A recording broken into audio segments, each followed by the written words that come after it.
Често чуваме от всякъде, че все повече и повече животински видове са изчезнали или че са на границата на оцеляването, или че пълното им изтриване от лицето на Земята е само въпрос на още малко време. Ловуването, унищожаването на естествените им местообитания, климатичните промени и още много други фактори водят до там, че наистина изчезването на видове е ускорено около 1000 пъти в сравнение с естественото отмиране на видове, познато от палеонтологията.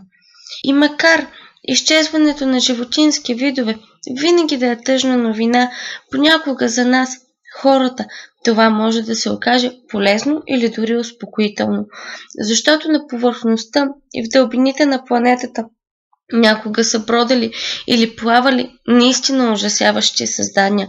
Днес ще ви покажем топ 10 ужасяващи създания, които са населявали Земята. Номер 10. Най-гигантската птица. Благодарение на размаха на крилете си от цели 7 метра, птицата Пелагорнис сандърси очевидно е била най-голямата, откривана и живяла някога на Земята.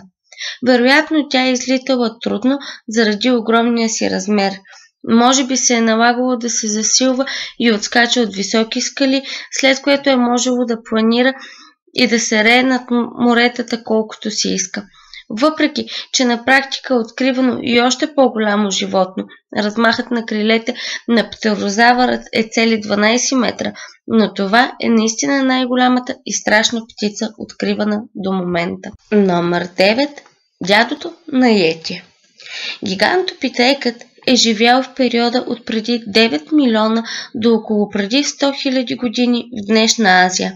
Той е бил най-големият откриван досега вид маймуна, живява на Земята. Смята се, че тези същества са достигали до 3 метра височина и тегло от 540 кг.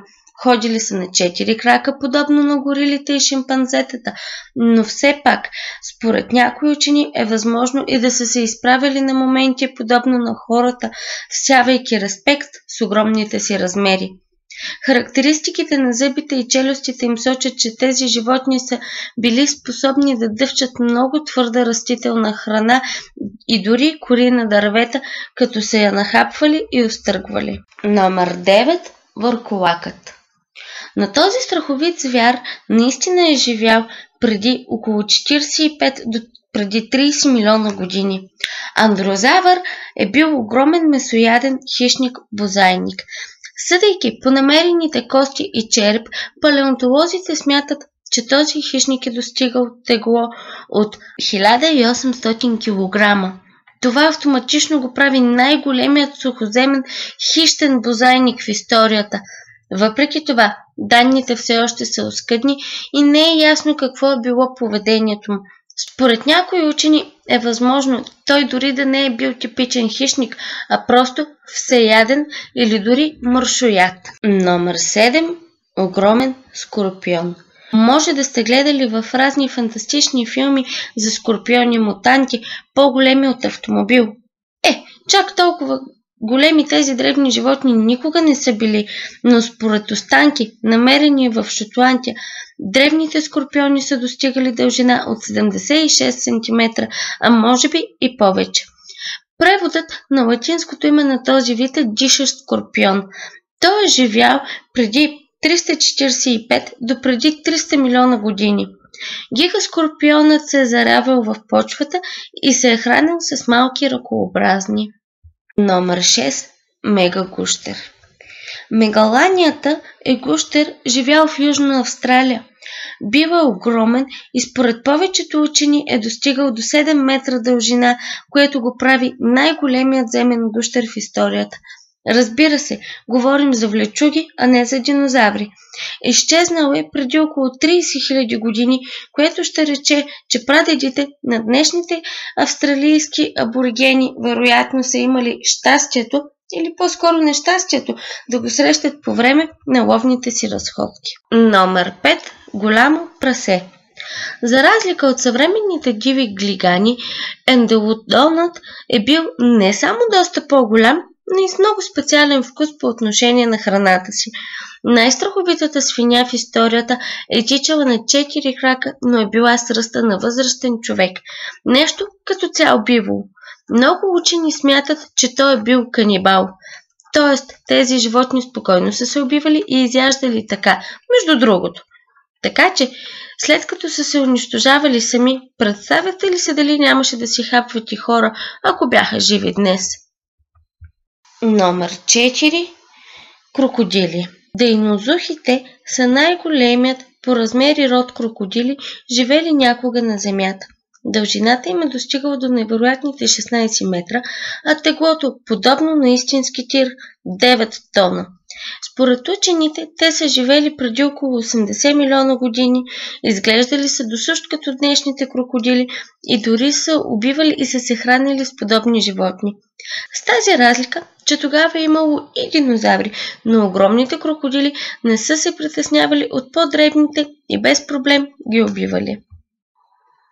Номер 3. Царят на Девонските морета. Преди около 380 милиона години, по времето на Девонския период, в моретата са плавали гигантските риби от род Данкелоустус. Те, разбира се, били месоядни, благодарение на рекордните си размери от 10 метра и тегло от 4 тона и са били топ хищниците на своето време. Рибите притежавали изключително здрава броня, заради която са били относително тромави, но въпреки всичко са били добри пловци и истински владетели на древните морета. Номер 2. Саблезъб тигър. За къде без него? Той не само е част от детски филмчета, а реално е живял само до преди около 10 000 години. Живял е в Северна и Южна Америка през ледниковата епоха. Тази огромна котка имала характерни гигантски кучешки зъби, заради които е наречена така. Теглото й е достигало почти 500 кг, а дължината до 2,5 метра. Въпреки, че ги наричаме тигри, те не са тясно свързани с тях, а са част от друго подсемейство.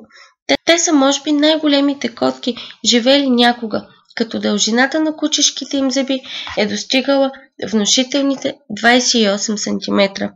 Бил е специализиран в убиване само на едри животни и затова не е бил толкова подвижен, което е сочно за една от причините за изчезването му. Номер 1. Късомоцунеста мечка. Това е сравнително наскоро изчезнал вид преди около 11 000 години. Намирал се на територията на Северна Америка. Размерът на тези мечки е бил внушителен и направо праисторически. Изправена на задните си крака, тази мечка е достигала височина от 3,6 метра, а ако изправи предните си лапи, става около 4,2 метра. Смята се, че тези гиганти са тежали около тон и половина.